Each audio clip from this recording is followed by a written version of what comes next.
మన చుట్టూ ఉన్న ఈ ఆకాశం, లక్షల కోట్ల నక్షత్రాలు, భూమి, గ్రహాలు, గెలాక్సీలు ఇవన్నీ ఎక్కడ్నించొచ్చాయి?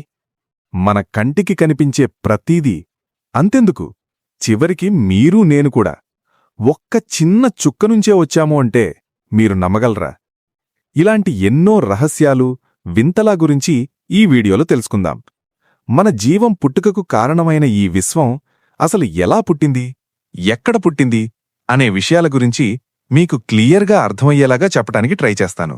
ఇంక లేట్ చేయకుండా టాపిక్లోకి వెళ్ళిపోదాం. సైన్స్ ప్రకారం మన విశ్వం మొదలైన విధానాన్ని బిగ్ బ్యాంగ్ థియరీ అంటారు. అంటే ముందు మొత్తం విశ్వం ఒక చాలా చిన్న పాయింట్లో చాలా ఎక్కువ ఎనర్జీతో కూరుకుపోయి ఉండేది. అంతా ఒకే చోట. స్పేస్ కూడా లేదు, టైం కూడా లేదు. తరువాత ఒక్కసారిగా ఒక పెద్ద ఎక్స్ప్లోషన్ లాంటి విస్తరణ జరిగింది. అదే బిగ్ బ్యాంగ్. కాని గుర్తుపెట్టుకోండి, ఇది బాంబు పేలుడు లాంటిది కాదు. ఇది స్పేస్ అన్నదే విస్తరించడం. అంటే మీకు అర్థం కావటానికి ఒక చిన్న ఎగ్జాంపుల్ చెప్తాను చూడండి. బిగ్ బ్యాంగ్ తర్వాత విశ్వం అనేది విస్తరించబడింది అని విన్నాం కదా. అది ఎలాగా అంటే రౌండ్గా చుట్టిన చాపను వదిలేసినట్టు. ఇదే విధంగా మన విశ్వం కూడా అన్ని దిక్కులకు విస్తరించింది. సరే, బిగ్ బ్యాంగ్ జరిగింది, అందుకే ఈ విశ్వం ఏర్పడింది అని తెలుసుకున్నాం కదా. మరి ఈ విశ్వం బిగ్ బ్యాంగ్ వల్లే ఏర్పడింది అని సైంటిస్టులు ఎలా నమ్మారు అనే డౌట్ మీకు వచ్చే ఉంటుంది. ఇప్పుడు దానికి కూడా ఆన్సర్ చూద్దాం. ఇది ఎలా తెలుసుకున్నారు అంటే, సైంటిస్టులు గమనించిన ఒక ఇంపార్టెంట్ విషయం ఉంది. అదేంటంటే, అన్ని గెలాక్సీలు మన నుంచి దూరంగా వెళ్తున్నాయి. అంటే విశ్వం ఇప్పటిక్కూడా విస్తరిస్తూనే ఉంది. మరి ఇప్పుడు విస్తరిస్తోంది అంటే ముందు చిన్నగా ఉండి ఉండాలి కదా. అలా వెనక్కి లెక్కవేసుకుంటే అన్నీ ఒకే పాయింట్ దగ్గరికి చేరతాయి.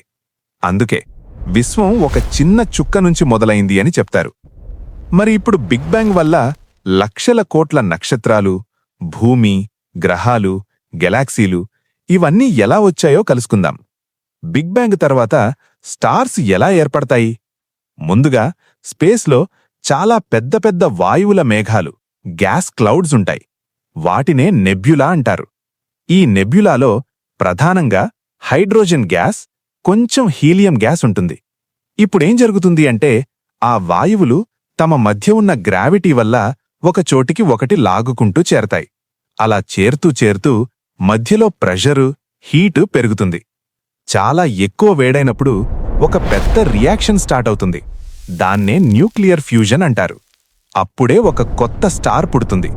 అది లైట్ ఇస్తుంది, హీట్ ఇస్తుంది, ఎనర్జీ ఇస్తుంది. మన సూర్యుడు కూడా ఇలాగే పుట్టాడు. స్టార్ చుట్టూ గ్రహాలు ఎలా ఏర్పడతాయి?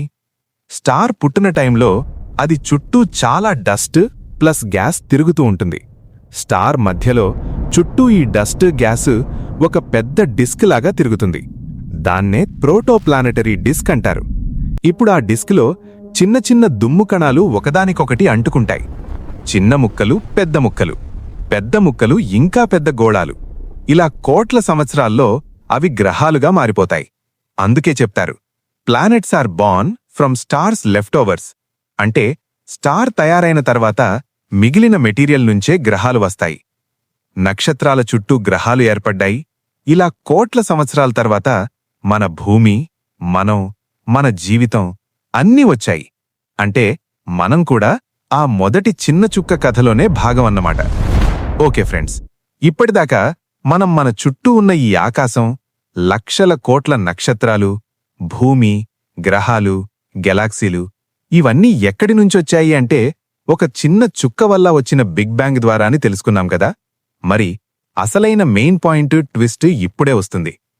అయితే ఆ చిన్న చుక్క ఎక్కడినుంచొచ్చింది? ఇప్పుడు పెద్ద ప్రశ్న ఇదే. ఆ చిన్న చుక్క అసలు ఎలా వచ్చింది? దీనికి ఇప్పటివరకు సైన్స్ దగ్గర పూర్తి ఆన్సర్ లేదు. కొంతమంది అంటారు ఇదంతా దేవుడి సృష్టి అని. మరికొందరంటారు బిగ్ బ్యాంగ్ కన్నా ముందు టైం కానీ స్పేస్ కానీ ఏం లేనప్పుడు దేవుడు ఎలా వచ్చాడు అని అంటారు. ఇప్పటిదాకా ఏది నిజమన్నదానికి ఆన్సర్ అయితే లేదు. కానీ ఇంత పెద్ద విశ్వాన్ని నడిపిస్తున్నది మాత్రం ఏదో ఒక పెద్ద శక్తి. అది మాత్రం నిజం. ఇందులో నా సొంత మాటలు, ఆలోచనలు లేవు. ఇదంతా నేను బాగా రీసెర్చ్ చేసి తెలుసుకుని మీకు చెప్తున్నాను. కాబట్టి ఎవరి నమ్మకాలు వాళ్లవి. అందర్నీ గౌరవిద్దాం.